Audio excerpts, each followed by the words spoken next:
السلام علیکم، میں ہوں منیزہ جہانگیر اور آپ دیکھ رہے ہیں پروگرام سپاٹ لائٹ۔ آج پاکستان تحریک انصاف کے سردار عبدالقیوم نیازی آزاد کشمیر کے 13ویں وزیر اعظم منتخب ہوئے۔ ان کو کشمیر قانون ساز اسمبلی سے 33 ووٹ ملے، جبکہ متحدہ اپوزیشن کے امیدوار چودھری اکبر لطیف کو 15 ووٹ ملے۔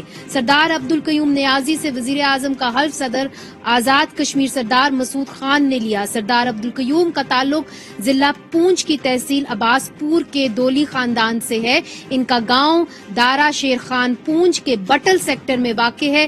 بھارت کی گولہ باری کی وجہ سے ماضی میں ان کے گاؤں کو کافی نقصان کا سامنا کرنا پڑا۔ 90 کی دہائی کے شروع میں جب ان کی عمر 22 سال تھی اور یہ میڈیا رپورٹس کے مطابق وہ ڈسٹرکٹ کاؤنسل کے ممبر منتخب ہوئے۔ اس کے بعد وہ مسلم کانفرنس کی طرف سے انتخابات جیت کر وزیر بھی بنے۔ 2 سال پہلے تحریک انصاف میں انہوں نے جو ہے شمولیت اختیار کی اور آزاد کشمیر کے الیکشن کے بعد وزارت عظمیٰ کے لیے ان کا نام کہیں بھی نہیں دیا جا رہا تھا۔ یہ سارا کھیل کیسے بدلا، پوچھیں گے خود وزیر اعظم آزاد کشمیر سردار عبدالقیوم نیازی سے، جو وزیر اعظم بننے کے بعد کسی بھی ٹی وی چینل کو پہلا انٹرویو دے رہے ہیں۔ سب سے پہلے جی آپ کو بہت بہت مبارک ہو، اور آج آپ کی حلف برداری ہوئی۔ ہمارے لیے جی سرپرائز فیکٹر تھا، آپ کو کب پتا چلا، کب آپ کو یہ اچھی خبر ملی کہ آپ آزاد جموں کشمیر کے وزیر اعظم ہوں گے؟ بسم اللہ الرحمن الرحیم۔ یہ جو آپ کا کوشچن ہے یہ اتنا وہ میرے لیے آسان نہیں تھا۔ میں تو صبح 5:25 پر ایک کال آئی مجھے، تو انہوں نے کہا جی کہ آپ کو ہم نے پرائم منسٹر کے لیے نامزد کیا ہے۔ تو مجھے حیرت ہوئی، میں نے پھر پوچھا جی کیا آپ کہہ رہے ہیں؟ تو انہوں نے کہا جی آپ جو آزاد کشمیر کے پرائم منسٹر کے لیے پارٹی چیئرمین عمران خان نے آپ کو جو ہے وہ منتخب کرنے کے لیے امیدوار کے طور پر بھیجا ہے۔ میں حیران ہو گیا، اور پھر میں اس پوزیشن میں نہیں تھا کہ اس طرح کی صورتحال کوئی پارٹی ہمارے آزاد کشمیر میں اس طرح کا سلسلہ ہوگا۔ یہاں تو روایت سے ہٹ کے تو ہوا۔ ہمارے یہاں یہ روایت چلی آ رہی تھی کہ پارٹیوں کے سربراہ، برادریوں کے سربراہ اور اس طرح مختلف اور طرح کے معاملات چل رہے تھے، جس میں بہت ساری ادوار میں مشکلات بھی آئی۔ تو جب مجھے اس عہدہ کے لیے پرائم منسٹر AJK کے لیے انہوں نے امیدوار بنایا، تو میرے لیے کوئی حیرت کی بات تو نہیں تھی، لیکن اتنا تھا کہ مجھے تجربہ تھا اس بات کا، اور وہ انہوں نے سارا سلسلہ لیا اپنے سورس سے۔ تو بہرحال میں یہ اس حالت میں پھر مجھے دوستوں نے آگے پیچھے مبارک دینی شروع کی، تو میں نے کہا ابھی تو کوئی پتہ نہیں ہے۔ تو اس طرح یہ ایسے اچانک ہوا کہ الحمدللہ پھر آج ووٹنگ ہوئی جس طرح آپ نے کہا، اور یہ ہے کہ پھر البرداری کی تقریب بھی ہوئی ایوان صدر میں۔ آپ کے لیے بھی ایک یہ سرپرائز فیکٹر ضرور تھا وزیر اعظم صاحب، آپ تو مصروف تھے، حلف برداری ہو رہی تھی، لوگ آپ کو مبارکباد دے رہے تھے، مگر ادھر ٹیلی ویژن سٹیشنز کے اوپر بہت ساری قیاس آرائیاں ہو رہی تھیں۔ یہ کہا جا رہا تھا کہ کوئی روحانی اشارہ ہے جس کی وجہ سے آپ منتخب ہوئے، آپ کو وزیر اعظم جو ہے وہ چنا گیا، اور آپ کا جو نام ہے این سے، اس کے بارے میں کہا جا رہا تھا کہ کہا گیا تھا وزیر اعظم کو کہ این سے اگر آپ کسی کو وزیر اعظم بنائیں گے تو وہ اپنی مدت جو ہے پوری کریں گے۔ اس میں کچھ سچائی ہے؟ نہیں، مجھے تو نہیں اس طرح کی کوئی خبر میرے نزدیک پہنچی اور مجھے معلومات ملی۔ البتہ اتنا تھا کہ جو ہمارے انٹرویوز ہوئے اور پرائم منسٹر کو انہوں نے مختلف امیدواروں کو بلا کے تو ان سے گفتگو کی، میں تو سمجھتا ہوں کہ انہیں میری بات شاید اچھی لگی کہ میں ایک LOC کا رہنے والا ہوں، اور آزاد کشمیر میں اس سے قبل بھی ہمارا خاندان جو تھا وہ اقتدار میں رہا ہے. میرے بڑے بھائی ایم ایل اے رہے، منسٹر رہے، پھر میں بھی منسٹر رہا ہوں ریاست میں. تو یہ فیکٹر اچھا لگا وزیر اعظم کو کہ آپ کا تعلق پونچھ سے تھا. پونچھ سے بلکہ L O C line of control جو ہے، میں واحد ایسا اسٹریچر رکھنے والا آدمی ہوں جو ایل او سی پر رہتا ہوں، اور مجھ پر تو 3-4 مرتبہ بھارتی گولہ باری بھی ہو چکی ہے، اور اس طرح کے مشکلات میں سے میں نکلتا رہا. میرا خیال سے چونکہ یہ ساری چیزیں اکٹھی ہو کے تو ایک بڑا کام کیا P M P T I کے چیئرمین نے، کہ انہوں نے مجھے امیدوار بنا کے اس سابقہ تمام روایات جو تھی اس طرح کی کہ پارٹی کا صدر ہوتا ہے بڑی کسی برادری کا، وہ جس کے 5, 6, 8, 10 اپنے ایم ایل ایز ہوں، وہ اس سے پہلی ہسٹری یہ بتاتی ہے. اچھا وزیر اعظم صاحب، آج ایک اور بھی خبر نکلی، اور وہ یہ تھا کہ جو آپ نیازی ہے وہ آپ کا خاندانی نام نہیں ہے، بلکہ ایک بڑی دلچسپ جو ہے بات چھپی وہ یہ تھی کہ عبدالقیوم صاحب، جو سردار عبدالقیوم جو سابق وزیر اعظم رہے ہیں آزاد جموں کشمیر کے، ان کی پارٹی میں آپ تھے، مسلم کانفرنس میں، یہ سبھی جانتے ہیں. اور جب آپ بنے تھے پونچھ ایڈمنسٹریشن کے ڈسٹرکٹ کے کاؤنسل میں تھے، تو وہاں پہ جو پونچھ ایڈمنسٹریشن تھی وہ کنفیوز ہو جاتی تھی. آپ کوئی حکم دیتے تھے تو وہ سمجھتے تھے وزیر اعظم سے آیا ہے، تو اسی لیے پھر آپ نے اپنا جو نام ہے اس کو تبدیل کیا، اور نیازی جو ہے وہ اس کے اندر آپ نے ایڈ کیا. یہ درست ہے؟ نہیں، ایسا نہیں ہے. یہ میں 74 کی بات ہے. میں میٹرک کے میرے فارم کے امتحان کے تو ادھر 2 عبدالقیوم کلاس میں تھے، تو میں نے اپنا تخلص جو ہے وہ نیازی لکھا، تو وہ چل پڑا کہ میں عبدالقیوم نیازی. لیکن یہ ایسے ہی ہے، حقیقت نہیں ہے. بلکہ میں نے جب اپنا انٹرویو دیا تو میں نے انہیں کہا کہ میں مغل سردار ہوں، اور دلی قبیلہ لوکل جو ہمارے ہے وہ اس طرح کی پوزیشن ہے. تو بیسیکلی ہم ہیں، اور یہ بھی ظہیر الدین بابر کی وہ نسل چلی آ رہی ہے. اور اس کے میں نے دیکھا ہے کہ پشاور میں جو ہے وہ بابری نیازی ہیں، لیکن ہم چونکہ آزاد کشمیر کے اس خطے میں آئے تو ہم تو مغل کے بنیاد پر دلی خاندان جو ہے نا وہ سمجھا جاتا ہے، اور اصل بھی یہی صورتحال ہے. اچھا وزیر اعظم صاحب، آپ نے دیکھا کہ اسلام آباد کے اندر جو ہے اپوزیشن اور حکومت کے درمیان کچھ اچھے رابطے نہیں ہیں، مگر آزاد کشمیر کے اندر ہم نے دیکھا ہے کہ اس بار جو اپوزیشن آئی ہے وہ ایک ڈم اینڈ ڈل اپوزیشن نہیں ہے. فاروق حیدر صاحب اپوزیشن میں ہوں گے اور بہت سارے لوگ اپوزیشن میں ہوں گے. تو آپ کا رویہ کیا ہوگا؟ کیا آپ مفاہمت کے طور پہ ان کو ساتھ لے کے چلیں گے، یا جس طرح کہ اسلام آباد میں سیاست ہو رہی ہے اس کو پسند کریں گے؟ یہ دیکھیں، پاکستان کی سیاست سے آزاد کشمیر کی سیاست ذرا مختلف ہے، حالات اور واقعات یہاں مختلف ہیں. تو میں نہیں سمجھتا کہ اس طرح کی کوئی صورتحال پیدا ہوگی، اور ادھر ہمارے ہاں اس طرح کا ماحول ہوتا نہیں ہے. میرے لیے تو اور بڑی آسان ہے کہ یہ جتنے اپوزیشن میں یا اقتدار میں آئے یہ سارے ہمارے پرانے کولیگ ہیں. آج بھی میں نے اس پر بات کی ہے کہ ہم گٹھے مل کے اپوزیشن اور اقتدار بیسک یہ جو ہے آزاد کشمیر یہ تحریک آزادی کا بیس کیمپ ہے. تو ہم نے ان کشمیریوں کے لیے جو ہے وہ کرنا ہے جو ہندوستان کی 9 لاکھ کے فوج کے پنجہ استبداد میں ہیں اور ادھر قربانیاں دے رہے ہیں وہ.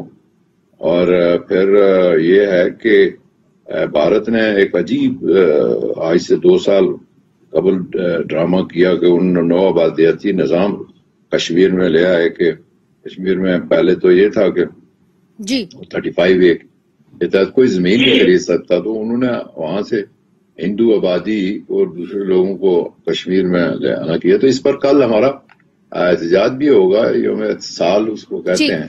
और आपकी नजर में क्या आजाद जम्मू कश्मीर का सबसे बड़ा मसला यही है?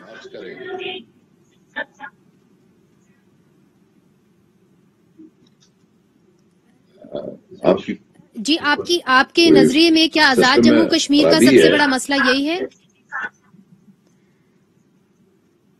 देखें, हमारा सबसे बड़ा मसला तहरीक आज़ादी है। मैं फिर आपको रिपीट करता हूँ, और अक़वाम मुत्तहिदा की करारदादें हैं, उन पर हमारे प्राइम मिनिस्टर ने बड़ा स्ट्रांग मौक़िफ़ अख्तियार किया है, और उन्होंने कश्मीरियों का सफ़ीर होने का, वकील होने का, और आखिर में उन्होंने जो इस्लाहत नाफिज की हैं यहाँ आज़ाद कश्मीर में, उसमें वो मोहसिन कश्मीर भी गिने जाते हैं आज़ाद कश्मीर के लोगों को।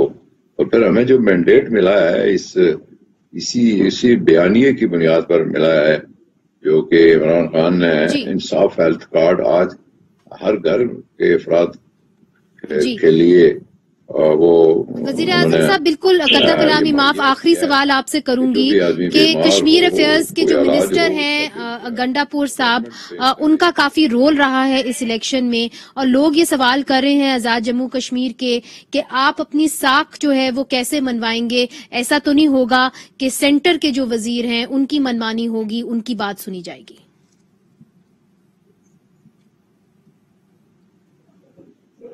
आवाज कट रही है या आपकी आवाज कट रही है? मैं ये सवाल करी थी कि आप नहीं समझ पा रहा कि मैंने जवाब दिया। आप अपनी साख कैसे मनवाएंगे? ये एक परसेप्शन है आजाद जम्मू कश्मीर में कि जो वहां पे वजीर हैं कश्मीर अफेयर्स के गंडापुर साहब, उनकी ज्यादा बात मानी जाएगी चूंकि उनका बड़ा रोल रहा है इस इलेक्शन में। देखें, उनका कोई इस तरह का रोल नहीं था, लेकिन एक तो है कि वो मसलन वजीर अमूर कश्मीर हैं, गिलगित बल्तिस्तान के भी वो फेडरल मिनिस्टर हैं अमूर के। ये तो ऐसे ही है ना कि जिस तरह कोई वजीर खारजा हमारा है, वो तो अपना खारजा का काम करता है। तो कश्मीर में हमारे अली अमीन गंडापुर हैं, इन्होंने तो एक ख्याल रखा, अपने दोस्तों समेत मुहिम चलाई, तो वो तो हमारा हक बनता था। देखे, इसके मुकाबले में मरियम नवाज आई, और इधर हमारे मिनिस्टर आए, फिर प्राइम मिनिस्टर ने 2-3 जगहों पर भी आखिर में प्रोग्राम किया। वो अगर ये लोग ना आते तो प्राइम मिनिस्टर ने नहीं आना था। अच्छा, बहुत मरियम आई, बिलावल आया। जी, बहुत बहुत शुक्रिया वजीर आजम आजाद कश्मीर सरदार अब्दुल कयूम नियाजी साहब। We wish you the best of luck. बहुत सारी लोगों की आपसे उम्मीदें हैं, ना सिर्फ आजाद जम्मू कश्मीर के लोग आपको देख रहे हैं, बल्कि इस खित्ते में जो हैं वो लोग आपको देखेंगे और आपके रोल को असेस करेंगे। We wish you the best of luck. नाजरीन, इधर हम लेते हैं छोटा सा वक्फा, और वक्फे के बाद सीपैक अथॉरिटी के जो चेयरमैन हैं उन्होंने इस्तीफा दिया है, और अब सीपैक अथॉरिटी के एक नए सरबराह होंगे। इस पूरे माजरे के पीछे क्या हकीकत है, इस पे हम नजर डालेंगे स्पॉटलाइट में वक्फे के बाद। वेलकम बैक नाजरीन। चीन पाकिस्तान इक्तिसादी राहदारी अथॉरिटी के चेयरमैन जनरल आसिम सलीम बाजवा ने कल अपना ओहदा छोड़ दिया, जिसके बाद खालिद मंसूर को वजीर आजम का मावने खसूसी बराए सीपैक मुकर्रर किया गया। जनरल आसिम सलीम बाजवा को नवंबर 2019 में वफाकी हुकूमत ने सीपैक अथॉरिटी का चेयरमैन 4 साल के लिए मुकर्रर किया था। इससे पहले अप्रैल 2020 में उन्हें वजीर आजम का मावने खसूसी बराए इत्तलात मुकर्रर किया गया था। 27 अगस्त 2020 को सहाफी अहमद नुरारी ने एक रिपोर्ट शाया की, जिसमें आसिम सलीम बाजवा के खानदानी कारोबारी मामलात का इंकशाफ किया गया, जिसमें कहा गया कि उनके खानदान की अमरीका और मुख्तलिफ ममालिक में जायदादें हैं। जिसके बाद सोशल मीडिया पर पापा जोन्स का ट्रेंड चला और उनका ओहदा मुतनाज़े हो गया। सीपैक अथॉरिटी के हवाले से सदारती ऑर्डिनेंस की मियाद खत्म हो गई थी, जिसकी वजह से खालिद मंसूर को वज़ीर आज़म का मावने खसूसी बराए सीपैक मुकर्रर कर दिया गया। इस पर बात करने के लिए हमारे साथ मौजूद है सेनेटर मुशाहिद हुसैन, जो सेनेट की की कमेटी बराए दफा के चेयरपर्सन हैं और पाकिस्तान चाइना रिलेशंस के ऊपर एक गहरी नजर रखते हैं। क्योंकि आप काफी अरसे से पाक चाइना ताल्लुकात को देख रहे हैं, मुझे ये बताइए कि चाइनीज की कुछ रिजर्वेशंस होती हैं मगर वो उसका इजहार नहीं करते, ये उनकी एक आप समझ लें that's part of their character. तो किस किस्म की तहफ्फुज़ात थी उनकी सीपेक के हवाले से? कुछ ये भी उन्होंने कहा कि जी सुस्त रवि का शिकार है, मगर उन्होंने बरमला आके इजहार कभी नहीं किया। तो what really were some of the reservations of the Chinese? Chinese तो रिजर्वेशंस का आपके बात सही है, इजहार नहीं करते, लेकिन जैसे अंग्रेजी में कहते हैं actions speak louder than words.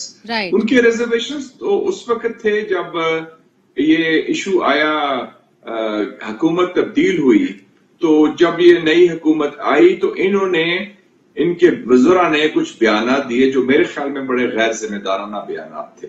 उससे एक तासुर मिला कि शायद सीपेक के साथ वो वाबस्तगी नहीं, वो पॉलिटिकल ओनरशिप नहीं जो पाकिस्तान मुस्लिम लीग नून की हुकूमत की थी, जिसमें सीपेक को आगे लॉन्च भी किया, आगे लेके भी गए उसको और ओन अप भी किया। तो उसके बाद आपको याद होगा कि फिर जनरल बाजवा जो आर्मी चीफ है उनको इंटरवीन करना पड़ा, फिर वो गए भी चाइना, वो प्रेसिडेंट शी जिनपिंग से मिले और उन्होंने कहा कि जी हम पूरा गारंटर हैं सीपेक के। फिर हमने भी पार्लियामेंट में, हमारे और भी दोस्त थे जिन्होंने, उसमें मैं भी शामिल था, हमारे कुछ पीपल्स पार्टी के दोस्त भी थे, हमने शोर मचाया कि जनाब ये सीपेक जो है इसका ताल्लुक किसी एक हुकूमत, एक शख्स, एक पार्टी से नहीं, ये एक कौमी स्ट्रेटेजिक प्रोजेक्ट है, इसको आगे लेके चलना है और इसको हम इंशाल्लाह पूरा ड्राइव करेंगे। उसके बाद फिर हुकूमत को समझ भी आ गई कि सीपेक के फवायद मुल्क के लिए हैं और उसका ताल्लुक सिर्फ एक पार्टी से नहीं है। और अब सिचुएशन तो उसके बाद चेंज हुई और उन्होंने पॉलिटिकल ओनरशिप ली। तो चाइनीज के एक ये रिजर्वेशन आप कह सकते हैं पॉलिटिकल जो था, लैक ऑफ ओनरशिप। दूसरा ये था कि ये हमारा यहाँ ब्यूरोक्रेटिक रेड टेप जो लाल फीता है वो बड़ा तंग करता है चाइनीज को, और उस हवाले से है। तो अगर एक काम कोई अगर एक मिनिस्ट्री ने करना है दूसरी मिनिस्ट्री रोक लेती है। फिर उसी मिनिस्ट्री में अगर मतलब वापडा है तो वापडा के पीछे एक ministry of water and power है, फिर उसके अलावा एक नेपरा है, नेशनल इलेक्ट्रॉनिक वो जो है पावर जो रेट सेट करती है, टैरिफ्स, वो तंग करते हैं। तो इस किस्म का काफी उनका इश्यू थे। और तीसरा इश्यू ऑब्वियसली वो सिक्योरिटी का है, तो वो इस किस्म के हैं। लेकिन ये रिजर्वेशंस थे, अब तो ऐसे नहीं है, लेकिन अब उनको जाहिर है ये जरूर है कि सिक्योरिटी के इश्यूज पर वो पैरामाउंट है। दूसरा वो समझते हैं कि जो हमारी तरफ से कमिटमेंट्स की जाती हैं वो पूरी नहीं होती। फॉर एग्जाम्पल अब स्पेशल इकोनॉमिक जोन्स का ये इशू आया, तो उसमें लगता है कि हमारी शायद पूरी कैपेसिटी नहीं है, क्योंकि ये स्पेशल इकोनॉमिक जोन्स करेंगे बोर्ड ऑफ इन्वेस्टमेंट BOI वाले। और बोर्ड ऑफ इन्वेस्टमेंट में आपको मालूम ही है कि पिछले 2.5-3 साल में 4 लोग तब्दील हुए हैं, 4 बॉसेस तब्दील हुए हैं।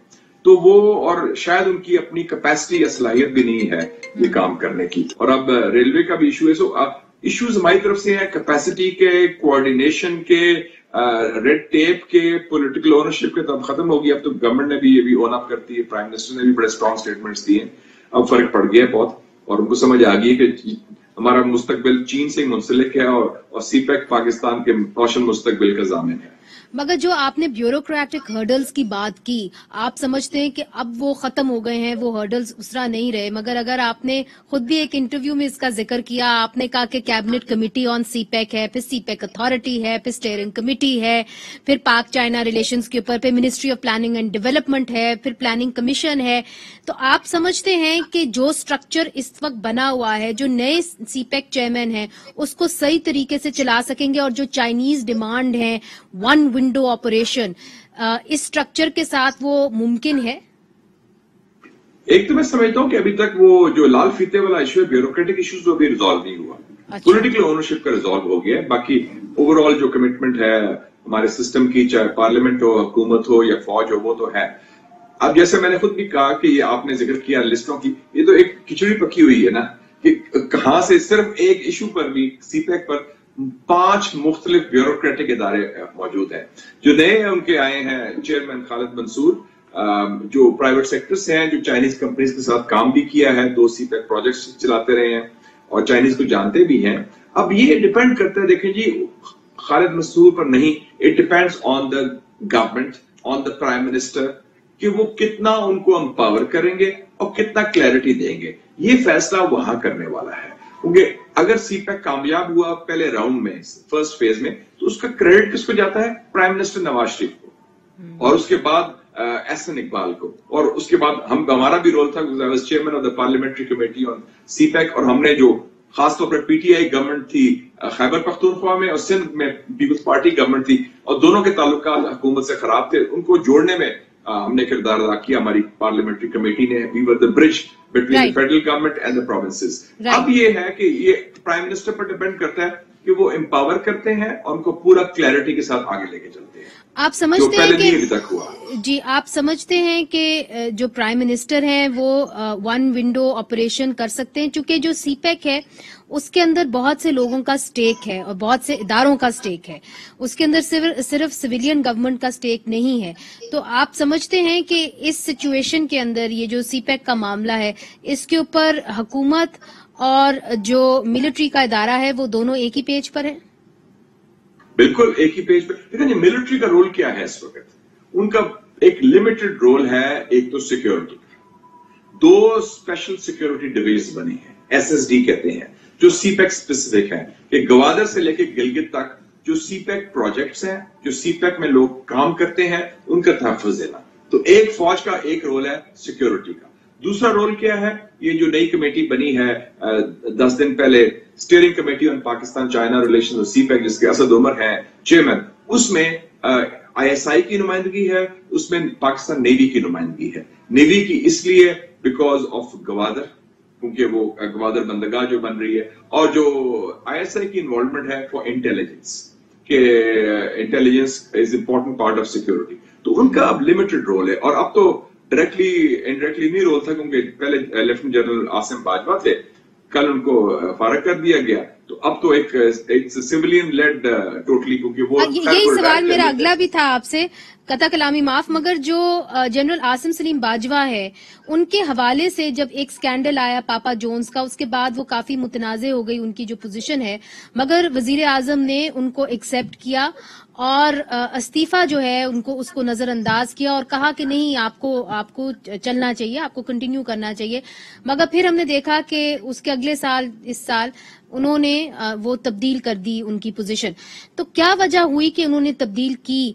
क्या चाइनीज की तरफ से कोई शिकायत आई, या कि उनकी पोजीशन इतनी मुतनाज़े हो गई? क्योंकि वो तो पिछले साल मुतनाज़े हुई थी, तो अगर तब मुतनाज़े थी तो तब उनका इस्तीफा एक्सेप्ट करते, उसके तकरीबन 1 साल बाद क्यों जो है उन्होंने उनको फारिग किया? एक तो मेरे ख्याल में जो प्राइम मिनिस्टर इमरान खान का स्टाइल बड़ा इंटरेस्टिंग है बंदे फारग करने का। हफीज शेख साहब को पहले उन्होंने इस्तीफा दिया, उन्होंने कहा नहीं इस्तीफा ना दें, आपकी बड़ी जरूरत है, आप मेरे साथ काम करें। तो जनरल आसिम बाजवा ने भी इस्तीफा दिया, उन्होंने कहा नहीं अभी आपकी बड़ी जरूरत है, आप मेरे साथ काम करें, और बाद में दोनों को फारग कर दिया अपने टाइमिंग के ऊपर। इस फैसले में चाइनीज का कोई रोल नहीं था। अच्छा। और ना फौज का कोई रोल था। बेसिकली ये जो पॉलिटिकल लोग हैं पीटीआई के कह लें आप, पहले इनका प्रॉब्लम हुआ था शिबली फराज के साथ जो वजीर इत्तलात थे, तो ये स्पेशल असिस्टेंट इंफॉर्मेशन के थे। फिर इनका प्रॉब्लम हुआ था जनरल बाजवा का, आसिम बाजवा का, उसके साथ पार्लियामेंट्री कमेटी ऑन सीपैक पर भी इशू था, और फिर असद उमर से भी सुना है कोई खास नहीं बनी, और उसमें टर्फ वॉर थे। देखा जी, एक लेफ्टिनेंट जनरल रिटायर्ड जो कोर कमांडर रहा, तो उसका अपना रोब दबदबा होता है, तो वो जो सिविलियन सुप्रीमेसी कह लें, सिविलियन बालादस्ती कह लें, सिविलियन कंट्रोल कह लें, वो सिविलियन बॉसेस को अगर other than prime minister accept करना आसान नहीं होता। एक तो वो इशू चल रहा था उनका। दूसरा मुतनाज़ा तो पिछले साल की आपकी बात सही है, वो हुए थे, वो तो नई बात नहीं थी। और तीसरा मेरे ख्याल में ये जो कुछ रिपोर्ट्स भी आ रही थी, मेरे ख्याल कि पूरा उनकी अपनी टीम और उनकी फंक्शनिंग में काफी उनके रिटायर्ड फौजी भी थे और लोग भी थे, तो कोई पूरी वो सेटिस्फेक्शन नहीं लगती थी गवर्नमेंट की। तो ये फैसला प्राइम मिनिस्टर ने किया थ्रू असद उमर बेसिकली। ठीक, that's a lot of information. बहुत बहुत शुक्रिया सेनेटर मुशाहिद साहब, आपने हमें अपना कीमती वक्त दिया। नाजरीन, इधर एक वक्फे पे चलते हैं, वक्फे के बाद सीपैक के मामले के ऊपर ही रहेंगे और हुकूमती मौक़िफ़ लेंगे वक्फे के बाद। वेलकम बैक नाजरीन, स्पॉटलाइट है। सीपैक के चेयरमैन को अभी बदला गया है और अब खालिद मंसूर जो हैं वो नए चेयरमैन होंगे। हमारे साथ हैं शेर अली अरबाब, उनका ताल्लुक पाकिस्तान तहरीक इंसाफ से है, वो पार्लिमानी कमेटी बराए सीपैक के चेयरपर्सन है। बहुत बहुत शुक्रिया जी हमें ज्वाइन करने का। ब्रेक से पहले सेनेटर मुशाहिद हुसैन साहब हमारे साथ थे और पहले वो भी खासी इस इशू को भी जानते थे और कमेटी के भी मेंबर थे। मुझे ये बताइए, उनका ये कहना है और किसी को ये समझ नहीं आ रही कि इस पॉइंट के ऊपर आपने आके retired lieutenant general Asim Bajwa को बदला क्यों? चूंकि जो स्कैंडल आया था वो तो पिछले साल आया था पापा जोन्स का। इस साल क्या जरूरत पड़ी कि आपको खालिद मंसूर साहब को अब लाना पड़ा सीपैक चेयरमैन के तौर पे? बेसिकली आसिम सलीम बाजवा साहब जो थे, जो मेरी इंफॉर्मेशन है, he resigned on his own will. Why? Well many reasons, maybe जो आप जिस स्कैंडल की बात कर रही हैं उसका वो फॉल आउट जो है वो जनरेट हो रहा था, लेकिन वो तो अखबारों में भी नहीं आ रहा था, सोशल मीडिया भी कहीं और लगा हुआ था, तो फॉल आउट तो पिछले साल होना चाहिए था, इस साल क्यों हो गया? सोशल मीडिया या यूट्यूब तो अभी भी उस पर चैनल्स भी हैं, उस पर एंकर्स भी हैं, उनकी बहुत बड़ी फॉलोअरशिप भी है। सो ये कहना कि अगर कोई चीज मीडिया में नहीं आती तो वो सोशल मीडिया प्लेटफॉर्म पे नहीं आती, because social media can not be regulated. उन्होंने कुछ अपने वजूहात तो दिए होंगे कि जी ये मेरी वजूहात है, इसलिए मैं इस वक्त जो है दस्तबरदार हो रहा हूँ। फ्रैंकली अगर मैं आपको ऑनेस्टली बताऊं, इस पे क्या सारियां की जा सकती हैं, हम असम्पशंस कर सकते हैं, लेकिन वो असम्पशंस जो हैं उसका कोई फायदा नहीं होगा, बिकॉज कल को जाके वो खुद ही बयान कर लें तो ज्यादा अच्छा होगा। चूंकि आप पार्लिमानी कमेटी के सीपैक के चेयरपर्सन हैं, तो मैं समझती हूँ कि शायद आपके पास ज्यादा इन्फॉर्मेशन हो। हमारे पास ज्यादा इन्फॉर्मेशन तब होती जब हमारी सीपैक अथॉरिटी के साथ इंटरेक्शन होती। जब ऑर्डिनेंस लैप्स हो गया उसके बाद से we have not had interaction with them. अब जबकि बहाल हो गया, नया एक्ट आ गया, तो अब जाके जो है हम इनके साथ we are going to have meetings with the CPEC authority, but लेकिन वो फिर हमें रिक्वेस्ट आई कि जी जेसीसी हो रही है तो हमें थोड़ा टाइम चाहिए, तो we had to postpone our meetings, और उसके बाद ये आ गया। तो जो सीपैक अथॉरिटी है उनके साथ हम इंटरेक्शन करते रहेंगे। चाइनीज की बहुत सारी रिजर्वेशंस हैं, आप क्या समझते हैं कि उनकी सबसे बड़ी रिजर्वेशन जो है, जो नए सीपैक के चेयरपर्सन हैं अथॉरिटी के खालिद मंसूर साहब, वो उनको डील कर सकेंगे? Why is he important for the next phase? देखिए बेसिकली ये जो choice of Asim Bajwa साहब की रिप्लेसमेंट है, that is the prerogative of the Prime Minister and the Planning Minister। मेरा ये ख्याल है कि उनकी जितने भी इश्यूज हैं चाइनीज के, खालिद मंसूर साहब having the background is more than capable of dealing with it। लेकिन इसके साथ साथ मेरे ख्याल में ये जो अभी रिसेंट इश्यूज हुए हैं, दासू हुआ है, इसके ऊपर हुआ है, वो एक ऐसा फैक्टर है जिसके ऊपर हमें उनके साथ मजीद बात करने की जरूरत है। शेर अली साहब, जो चाइनीज हैं वो कहते हैं कि जी हमें वन विंडो ऑपरेशन दें, मगर ऑपोजिशन जो है वो तंकीद करती, कहती जी कैबिनेट कमेटी ऑन सीपैक है, आपके पास सीपैक अथॉरिटी है, आपके पास steering committee on CPEC and Pak China relations है, आपके पास ministry of planning and development है, और आपके पास प्लानिंग कमीशन है, और फिर you have so many bureaucracy to go through, तो वो वन विंडो ऑपरेशन कहाँ होगा? ये तो अगर हम इसी आर्गुमेंट को लें तो हमारे पास मिनिस्ट्री ऑफ कम्युनिकेशन है, उसमें भी सीपैक के प्रोजेक्ट्स हैं, हमारे पास बोर्ड ऑफ इन्वेस्टमेंट है, उसमें स्पेशल इकोनॉमिक जोन्स हैं, हमारे पास प्रोविंशियल गवर्नमेंट्स हैं जिसमें स्पेशल इकोनॉमिक जोन्स हैं, फिर गवादर है। सो वो अगर मतलब उस तरह जाएंगे तो पूरी सरकार। Right, okay. बेसिक चीज ये है कि जो इंटरफेस था, जिस वजह से सीपैक अथॉरिटी बनी थी, that was to have that one interface between the Chinese government and then have that coordination function. CPEC का अगर आप एक्ट, अथॉरिटी का जो एक्ट देखें, वो चीजों को ड्राइव था, उनका मैंडेट, उनका कंसीव करना या डेवलप करना नहीं था। It was just to coordinate, because सरकार इनहेरेंटली, अभी से नहीं, ट्रेडिशनली अगर आप पब्लिक सेक्टर देखें, there are silos. So in order to overcome those difficulties, the government thought, and I'll speak purely as a chairman of the committee rather than member of a treasury bench, दो approaches थे। कुछ लोगों का ख्याल था कि इसी जो अभी सेटअप है उसी को एनहांस करके कोई सीनियर पोस्ट क्रिएट करके उसी को जो है एम्पावर करें, उसको पुश करें, बिकॉज ये सुपर स्ट्रक्चर है, पब्लिक अकाउंट, एक और प्रिंसिपल अकाउंटिंग ऑफिसर है, सारा कुछ है। But that was one approach. The government felt कि यार ये दूसरा अप्रोच जो है to have a coordinating body government की इनकम्बेंट गवर्नमेंट की नजर में ये ज्यादा इंपॉर्टेंट था. तो वो चीज बनी. थोड़ी सी जब इश्यूज मेरे ख्याल में जो आनी नहीं चाहिए थी वो ये था कि we should have had first go में ही एक एक्ट आना चाहिए था. उसके बाद बिकॉज ऑर्डिनेंस आया, फिर ऑर्डिनेंस आगे हुआ, फिर पीछे हुआ, उससे भी शायद थोड़ी बहुत. ऑर्डिनेंस नहीं करना चाहिए था, इसको पार्लियामेंट के जरिए करना चाहिए. Ideally yes. Ideally okay. ये बताइए कि वाई खालिद मंसूर, बहुत सारे और भी कॉम्पिटेंट लोग थे जिनको बनाया जा सकता था, क्योंकि एक परसेप्शन है कि जो खालिद मंसूर हैं वो असद उमर साहब के करीब हैं. देखिए आप प्राइम मिनिस्टर, कल को हम ये भी कह सकते हैं why so and so person in the cabinet, because the prime minister is comfortable with whoever he has chosen in the cabinet. The same way, because overall अगर आप responsibility देखें planning की division की, that lies with the Asad Umar. So उनका जिसके साथ comfort level था, और prime minister obviously prime minister को भी ये चीज उनके नोटिस में लाई गई होगी, बिकॉज अपॉइंटिंग अथॉरिटी तो प्राइम मिनिस्टर हैं. So that is how, because this is how you develop a team. And I am sure इसका पूरा एक रिगरस प्रोसेस भी हुआ होगा, बिकॉज रूल्स के अंदर उसके जो सीपेक अथॉरिटी के जो रूल्स बने हैं उसमें if I am not mistaken उसमें पूरा एक प्रोसेस डिफाइंड है, जिसमें इंटरव्यू प्रोसेस भी है, शॉर्ट लिस्टिंग भी है. तो आई एम श्योर इस सब प्रोसेस से गुजर के खालिद मंसूर साहब को आखिर में अपॉइंट किया.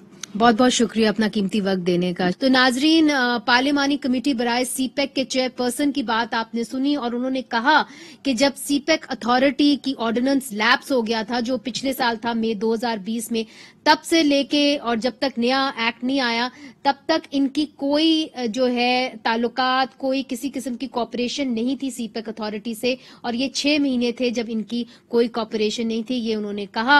नाजरीन, मुनीज़ जहांगीर को आज के प्रोग्राम से इजाजत दीजिए. खुदा हाफिज.